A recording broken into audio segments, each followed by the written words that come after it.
মাথার উপরে যেদিন সূর্যটা নেমে আসবে, সূর্যের তাপে গুনাহগারের মাথার মগজগুলো ভাতের মারের মতো ফুটতে থাকবে। ওই সময় সহ্য কেমনে করবি?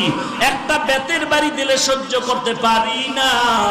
যদি গুনাহগার হয়ে কবরে যায়, ফেরেশতাদের আঘাত কেমন করে সহ্য করব? চিন্তা ভাবনা করে দেখলাম দুনিয়ার সম্মান টাকা পয়সা কিছুই না। আজকে টুপির কারণে, দাড়ির কারণে না খাইয়ে আমরা কেউ মরি নাই, বরং আল্লাহ রাজকীয় হালে সম্মান দান করেছেন। ঠিক কিনা বলো? হাজী ইমদাদুল্লাহ মুহাজির মক্কি রহমাতুল্লাহ আলাইহি যত কিতাব খুলে দেখে কোনো লেখা নাই, সব সাদা সাদা সাদা।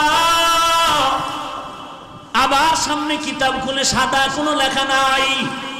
এইভাবে করে করে করে করে কোনো কিতাবগুলোর শেষ পর্যন্ত